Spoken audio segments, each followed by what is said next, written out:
किस्से क्रांतिकारियों के, इंसाफ और इंसानियत के सिपाही।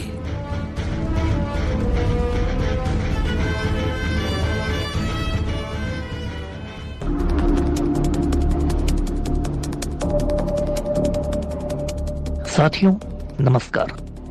सहकार रेडियो के लिए पटना बिहार से मैं अमिताभ कुमार दास। साथियों, हर शुक्रवार यानी जुम्मे के जुम्मे मैं आपको किसी इंकलाबी शख्सियत की दास्तान सुनाता हूँ, किसी क्रांतिकारी की वीर गाथा बताता हूँ जिनके पद चिन्हों पर, नक्शे कदम पर आप चल सकें। आज मई दिवस है, यानी मजदूर दिवस। मई दिवस के इस मुबारक मौके पर मैं आपको हिंदुस्तान के एक बहुत बड़े मजदूर नेता की कहानी सुनाने जा रहा हूँ, जो जिंदगी भर मजदूरों की लड़ाई लड़ते रहे और एक दिन गोलियां खाकर शहीद हो गए। इस क्रांतिकारी का नाम है डॉक्टर दत्ता सामंत। डॉक्टर दत्ता सामंत का मूल नाम था दत्तात्रेय नारायण सामंत, मगर पूरी दुनिया उन्हें दत्ता सामंत के नाम से जानती थी। उनका परिवार महाराष्ट्र के कोंकण तट के सिंधुदुर्ग जिले का रहने वाला था और उनके पिता एक मामूली किसान थे। दत्ता सामंत ने बहुत मुश्किलों में रहकर अपनी पढ़ाई की और बंबई में पढ़ाई के दिनों में जिस कमरे में वे रहा करते थे उसका भाड़ा 1 चवन्नी रोज का था। मगर दत्ता सामंत ने इसी कमरे में रहकर एल्फिंस्टन कॉलेज से अपनी पढ़ाई की और फिर एक मेडिकल कॉलेज में दाखिला लिया। मेडिकल की पढ़ाई पूरी करने के बाद डॉक्टर दत्ता सामंत ने बंबई के घाट कोपर इलाके में अपना क्लिनिक खोला। घाट कोपर का जो इलाका है उसमें मजदूरों की बस्तियां हैं और डॉक्टर दत्ता सामंत के इस क्लिनिक में सैकड़ों मजदूर अपनी बीमारियों को लेकर आते थे।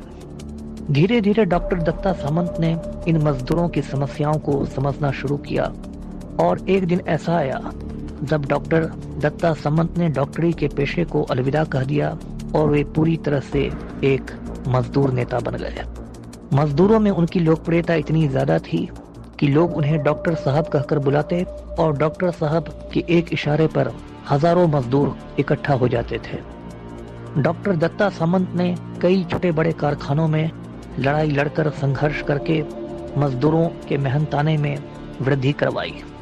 धीरे धीरे उनके बहुत सारे दुश्मन बन गए और उनके दुश्मनों ने उन्हें बंबई से निकालने की साजिश की। जब डॉक्टर दत्ता सामंत को ये बात मालूम हुई तो 1967 में महाराष्ट्र विधानसभा का चुनाव लड़ा और वे एमएलए बन गए। इस तरह बंबई से उनको निकालने की साजिश नाकाम हो गई। इसके बाद 1972 में 1972 में डॉक्टर दत्ता सामंत दोबारा कांग्रेस के टिकट पर महाराष्ट्र विधानसभा के लिए चुने गए। वे कांग्रेस के मजदूर संगठन इंटक से जुड़ गए थे। इंटक का पूरा नाम है Indian national trade union Congress. साथियों, आप जानते हैं कि बंबई हिंदुस्तान की व्यावसायिक राजधानी है, यानी कमर्शियल कैपिटल है, और 20वीं सदी के शुरुआत से ही बंबई में कपड़े की मिलों का जाल बिछ चुका था। बंबई में कई टेक्सटाइल्स मिलें थी जिनमें लाखों मजदूर काम करते थे और इन मिलों के मालिक यानी पूंजीपति इन मजदूरों का जमकर शोषण करते थे, उनका खून चूसते थे। तो धीरे धीरे डॉक्टर दत्ता सामंत ने यह महसूस किया कि उन्हें कपड़े के मिलों के मजदूरों की लड़ाई लड़नी होगी। 1982 में डॉक्टर दत्ता सामंत ने कपड़े के मिलों में हड़ताल करवा दी। इस हड़ताल में लगभग 60 मिलों के 3 लाख मजदूर शामिल हुए और इस हड़ताल को हिंदुस्तान की सबसे बड़ी हड़तालों में से एक माना जाता है। ये हड़ताल लगभग 1 साल चली। डॉक्टर दत्ता सामंत को कई किस्म के लालच दिए गए, धमकियां दी गई और शिवसेना के गुंडों ने हड़तालियों को धमकाने की कोशिशें भी की, लेकिन डॉक्टर दत्ता सामंत टस से मस नहीं हुए। 1 साल तक चली इस हड़ताल का नतीजा ये हुआ कि बंबई की अधिकांश मिलें बंद हो गईं और वे बंबई से बाहर चली गईं। बहुत सारे मजदूरों की रोजी रोटी भी छिन गई, लेकिन इसके बावजूद डॉक्टर दत्ता सामंत की लोकप्रियता में कोई कमी नहीं आई, क्योंकि मजदूर ऐसा मानते थे कि डॉक्टर साहब हमेशा उनके बारे में ही सोचते हैं।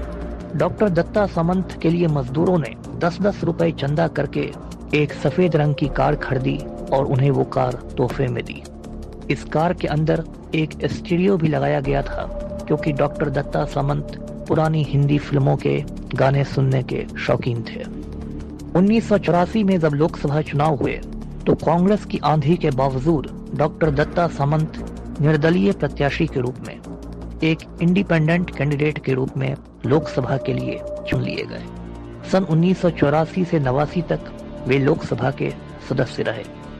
धीरे धीरे डॉक्टर दत्ता सामंत का कांग्रेस से मोह भंग होने लगा और इसके बाद उन्होंने अपना एक अलग संगठन बनाया जिसका नाम था कामगार अगाड़ी, यानी मजदूरों का मोर्चा। उन्होंने एक पार्टी भी बनाई जिसका नाम था लाल निशान पार्टी। और 1990 का दशक आते आते डॉक्टर दत्ता सामंत साम्यवादी आंदोलन से यानी कम्युनिस्ट मूवमेंट से जुड़ गए। डॉक्टर दत्ता सामंत ने मजदूरों के लिए लड़ना जारी रखा। 16 जनवरी सन 1997 को जब वे अपनी गाड़ी से ऑफिस जा रहे थे तो कुछ लोगों ने उन्हें रुकने का इशारा किया। डॉक्टर दत्ता सामंत ने ये सोचा कि कुछ मजदूर उनसे बात करना चाहते हैं और उन्होंने अपनी गाड़ी रोक दी, मगर इन हमलावरों ने उन पर धुआंधार 17 गोलियां चलाई। ये गोलियां डॉक्टर दत्ता सामंत के सर में लगी और सीने में लगी और उन्होंने मौके पर ही दम तोड़ दिया। इस तरह हिंदुस्तान का ये बहादुर मजदूर नेता शहीद हो गया। उस समय डॉक्टर दत्ता सामंत की उम्र 64 बरस थी। ऐसा माना गया कि डॉक्टर दत्ता सामंत की हत्या के पीछे पूंजीपतियों का हाथ है। कुछ लोगों ने यह भी माना कि माफिया डॉन छोटा राजन ने डॉक्टर दत्ता सामंत की हत्या करवाई है। 1-2 बरस पहले डॉक्टर दत्ता सामंत की हत्या का अनुसंधान सीबीआई ने ले लिया और आजकल सीबीआई ही उनकी हत्या की जांच कर रही है। तो साथियों, ये थी क्रांतिकारी मजदूर नेता डॉक्टर दत्ता सामंत की कहानी। अगले शुक्रवार को फिर किसी इंकलाबी शख्स की दास्तान के साथ मैं पेश होऊंगा। तब तक अमिताभ कुमार दास को आज्ञा दीजिए। नमस्कार।